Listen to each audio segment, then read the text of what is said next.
मैं कहूँगी कि 360 डिग्री व्यू के साथ जो सारी चुनौतियाँ हमारे सामने यहाँ बताई है कि अगर हम कलाकारों के परिप्रेक्ष्य में देखें तो उद्देश्यहीनता है कहीं न कहीं, वहीं बहुत ही ज़्यादा रूप सेंट्रिक हो गए हैं हम, भाषा एक हमारे लिए चुनौती बन गई है, अभिव्यक्ति का खतरा हमारे सामने है, lack of interaction among all the parties involved in the theatre, that is one of the major I must say obstacle in theatres.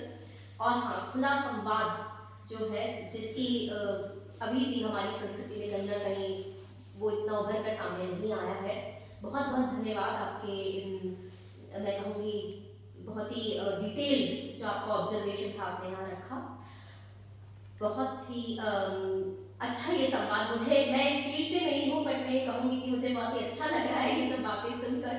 और अब मैं मंच पर आमंत्रित कर रही हूँ हम सभी के बीच में उपस्थित आदरणीय शैल चौड़ेल साहब को, जो कि जिनके बारे में हम जितना कहें उतना कम है। आप पत्रकारिता के साक्षर हैं, तो एक बार जोरदार तालियों से स्वागत है शैल चौड़ेल साहब। साथियों, सभागार में बैठे सभी गुरुजनों,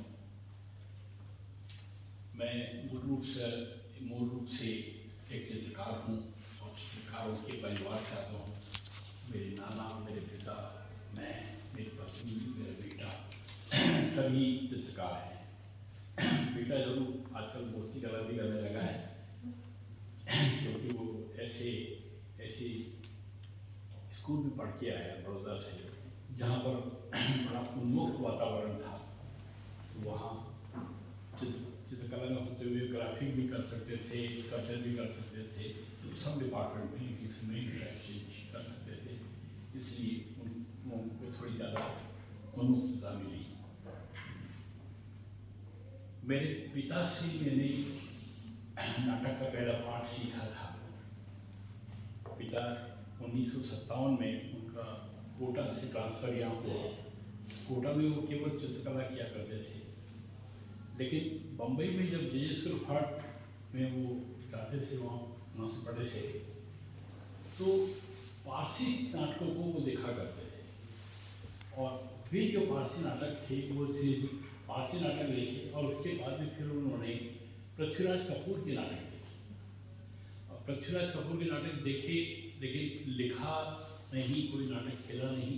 और उदयपुर में 57 में आने के बाद में आपका ताजुब होगा कि तब ये विश्वविद्यालय नहीं था, MB कॉलेज नाम की संस्था थी, कॉलेज था।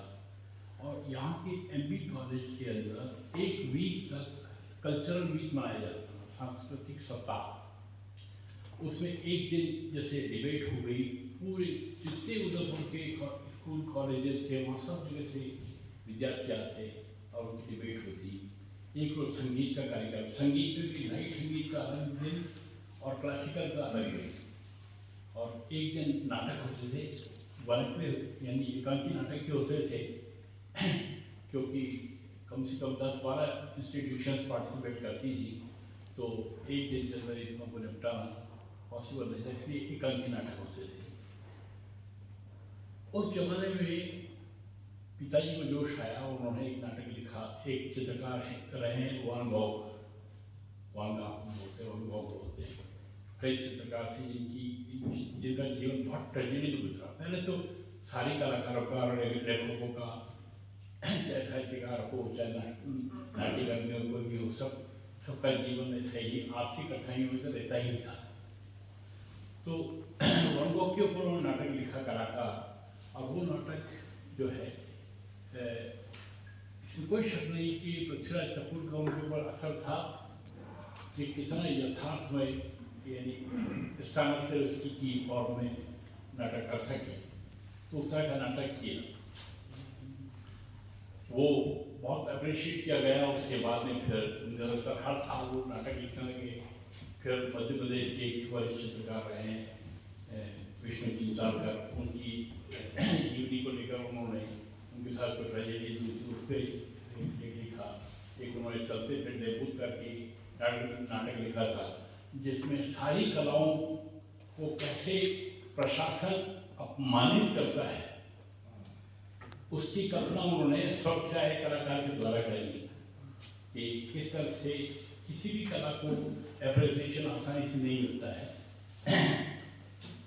आज देश आज़ाद होने के बाद में काफ़ी तमगे मिलने लगे, अवार्ड्स मिलने लगे। मुझे याद है कि मैं जब युवा हुआ करता था तो देश में जितनी प्रदर्शनियाँ होती थी उनमें एक में काम भेजना छोड़ता नहीं था। और आज भी अपने विद्यार्थियों को मैं जब भी पढ़ाता था उनके पीछे पढ़ाता था कि भेजो, पूरे देश की सब प्रदर्शनियों में भेजो।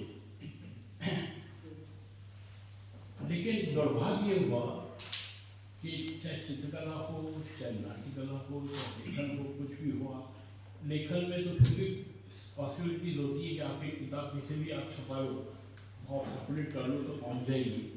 लेकिन नाटक और चित्रकला, विजुअल आर्ट्स में चित्रकला, मूर्तिकला, इन सब में इनमें आज एक अजीब सा स्वरूप है कि नाटक में ही उसमें इनमें भी चुनौतियाँ हैं। और चुनौती ये है कि आप देखिए कि महानगरों में रहने वाले लोग, दिल्ली, बम्बई, कलकत्ता, मद्रास, इन 4 शहरों में रहने वाले लोग जो है उनको जो पब्लिसिटी मिलती है, आप देखिए कई ऐसे कलाकार हैं जिनकी चित्रकार हैं जिनकी कीमतें जो है करोड़ों में पहुंची हैं, करोड़ों। लेकिन कई ऐसे छोटे छोटे राज्यों में छोटे छोटे ऐसे कलाकार हैं जो उनसे ज़्यादा सक्षम हैं, कई ज़्यादा सक्षम हैं, लेकिन पब्लिसिटी नहीं है। और ये पब्लिसिटी एक ऐसा माध्यम है जिसके द्वारा आप किसी को भी ऊपर पहुंचा सकते हैं, किसी को भी इग्नोर कर सकते हैं। इग्नोर तो खूब करते रहे हमारे यहाँ। तो ये चुनौती तो सारी कलाओं में है। मूल प्रश्न ये है कि हम फिर भी कैसे जिंदा रहें, और एक कलाकार के अंदर जो भड़ास होती है वो तो करेगा। और हालांकि अभी मैं ये महसूस कर रहा हूँ कि अभी जो समय चल रहा है इसमें राजनीतिक प्रतिद्वंद्विता ही नहीं है, राजनीतिक नफरत भी कुछ ज़्यादा हो गई है। मैं किसी भी राजनीतिक दल का समर्थन नहीं करता हूँ। पहले जिस राजनीतिक दल की आप बुराई करते थे, दूसरा आया, दूसरे को देखा, तीसरे को देखा, मैं तो अभी आज तो ये समझता हूँ सब एक जैसे, सब अपने में लगे हुए हैं। लेकिन मैं एक संदर्भ दूँ आपको, ये चुनौती की जो बात आई है, मेरी पत्नी ने एक पेटी बनाई थी, एक कॉम्पिटिशन था एयरपोर्ट अथॉरिटी ऑफ इंडिया का, उसमें उनको अवार्ड तो मिल गया लेकिन उनका चित्र प्रदर्शित नहीं किया गया था, केवल इतना सही। उनको 51,000 का पुरस्कार उस वक्त आ गया घर पे, लेकिन वो प्रदर्शित क्यों नहीं किया गया? चित्र क्या था मैं आपको बताऊँ। याद से बहुत पुरानी बात है, करीबन 25 साल पुरानी बात है, कि एक खिड़की है जो पूरी की पूरी उसकी चौखट जो है खची हुई है, बुरी तरह दीमक खा जाती है, बरसात में जो खच जाती है, और उस खिड़की के बाहर जो प्लास्टर है वो भी खिला हुआ सारा। एक पर्दा टका हुआ है, पर्दा काठ का पर्दा है, और पर्दे में 3 रंग हैं तिरंगे के, तीनों रंग, ऑरेंज, हरा और सफ़ेद। और उसमें जगह जगह टाट के छेद हो गए हैं, गड्ढे हो गए हैं, उनके टाट के जो है तंतु धागे हैं वो पूरे लटक रहे हैं। और 2 बूढ़े हाथ से, मतलब पूरा यहाँ से एक नस हड्डी सब निकली हुई, 2 बूढ़े हाथ ऊपर खिड़की के ऊपर ही ऊपर सुई धागे से एक पैच लगा रहे, एक पैच लगा दिया, दूसरे में धागा खींच रखा है। इस चित्र को आप इसका जो प्रतीक जो है वो ये है कि हमारे तिरंगे झंडे के इतने छेद हो गए हैं, और उन पर कुछ ऐसे हाथ जिनमें ताकत नहीं है वो उनको सीने की कोशिश कर रहे हैं। अब आप सोचिए, अगर वो चित्र आज वो बना देती, वो तो उनकी किस्मत है कि वो चित्र जो है गैलरी से जर्मन म्यूजियम खरीद लेंगे, और अभी उधर वहाँ के बासर के म्यूजियम में है। लेकिन आप देखिए कि अगर ये चित्र आज वो बना देती तो शायद उनका जरूर अरेस्ट वारंट डिक्लेयर हो जाता। ये हाल नाटक का भी है।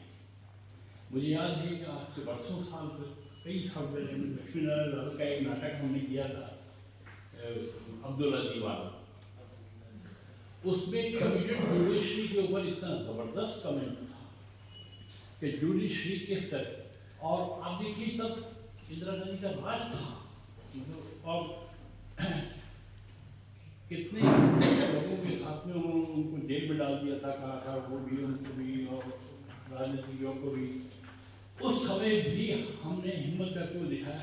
मेरे अपने कॉलेज में तो रिजेक्ट कर दिया गया एक दिन पहले, डीन ने आके देखा, उन्होंने ये नहीं कहा कि राजनीतिक कमेंट है या यूनिवर्सिटी कमेंट है, उनको तो एक उसमें एक लड़की और लड़का शादी करते हैं,